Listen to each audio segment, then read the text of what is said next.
और अब बात मैनपुरी की महाभारत की। साइकिल के लिए खतरे की आहट। यह सवाल इसलिए खड़ा है कि क्या अखिलेश यादव ने रामपुर और आजमगढ़ की हार से कोई सीख नहीं ली?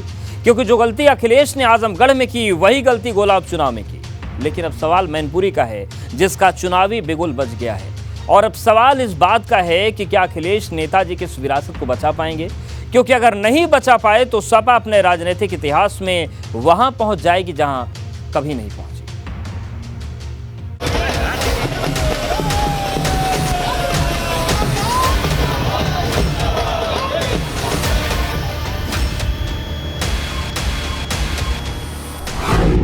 मैनपुरी की महाभारत, साइकिल के लिए खतरे की आहट।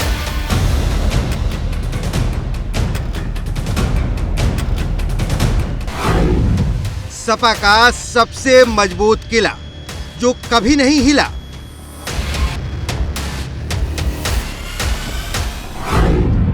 अखिलेश के सामने भाजपा की चुनौती।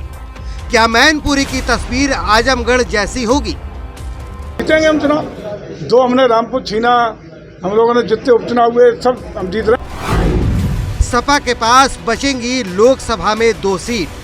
भाजपा के काम आएगी गोला की लीड।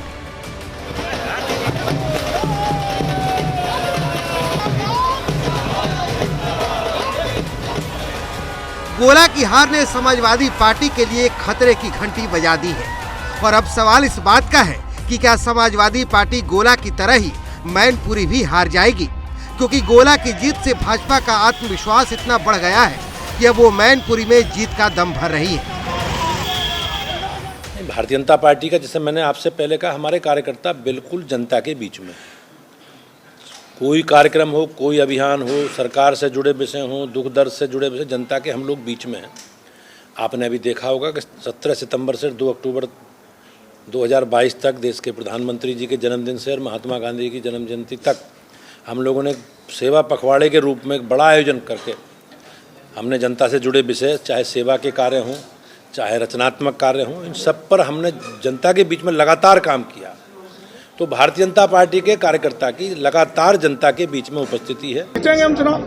जो हमने रामपुर छीना, हम लोगों ने जितने उपचुनाव हुए सब हम जीत रहे हैं। और ये हम नहीं जीत रहे, जनता जिता रही है। अब इस तरह के बेबुनियाद आरोप कोई मतलब नहीं। लोकतंत्र में जनता सर्वोपरि है और जन विश्वास के साथ हम लोग आगे बढ़ रहे हैं। जनता के आशीर्वाद को लेकर आगे बढ़ रहे हैं। लोक कल्याणकारी योजनाओं के मार्फत हम लोग संदेश दे रहे हैं। हम लोग विकास के माध्यम से लोगों की सेवा कर रहे हैं। उसी का परिणाम है कि जन विश्वास उत्तर प्रदेश में और पूरे देश में भारतीय जनता पार्टी को मिला हुआ है। मैनपुरी से लंबे समय से वहाँ नेताजी मुलायम सिंह जी लोकसभा के सांसद रहे हैं, लेकिन चूंकि अब वो नहीं है और उसके कारण वहाँ पर उपचुनाव की घोषणा भी हो चुकी है।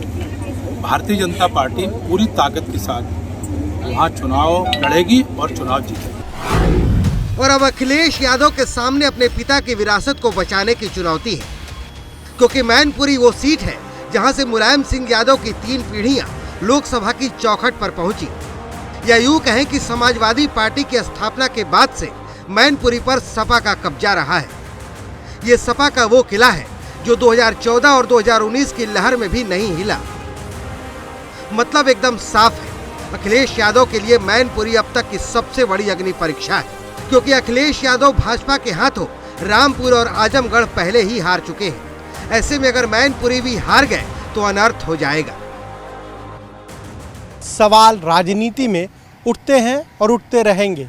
अब इसी बात को लेकर सवाल उठ रहे हैं कि अगर अखिलेश यादव गोला गोकर्णनाथ की सीट पर उपचुनाव में जाकर प्रचार करते तो क्या वहां पर ये बाजी पलट सकती थी?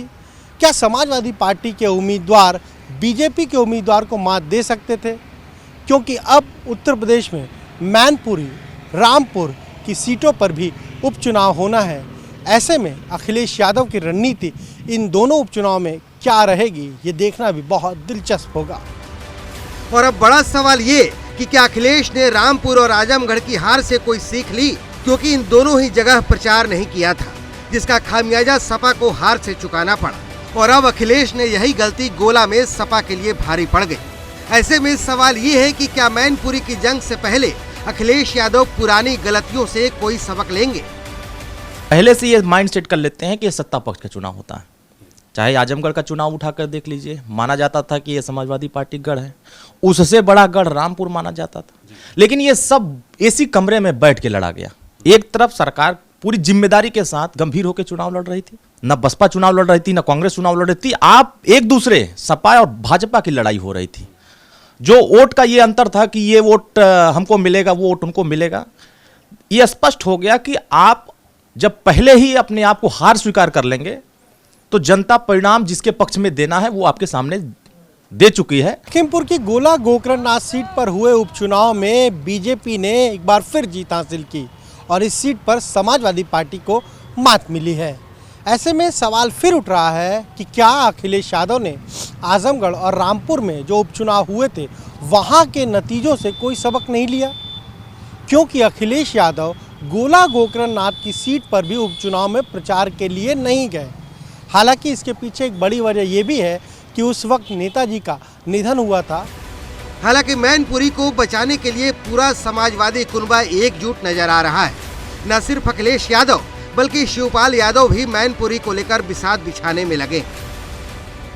मैनपुरी रामपुर का उपचुनाव आ गया है, तो क्या लगता है कि इस सीटों को बचाने के लिए क्या आप सपा के साथ जाएंगे, क्या करने वाले हैं इस चुनाव के लिए?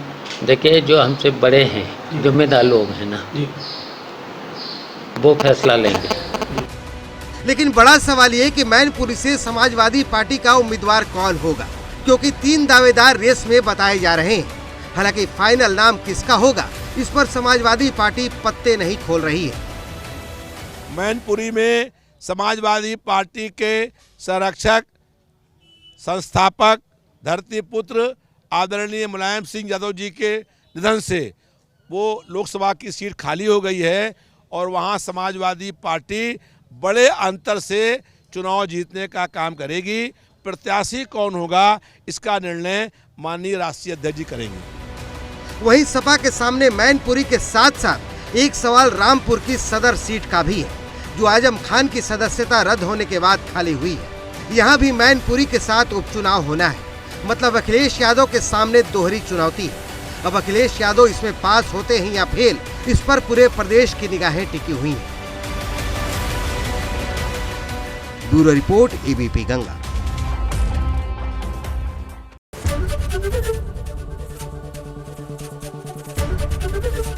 एबीपी गंगा, खबर आपकी, जुबान आपकी।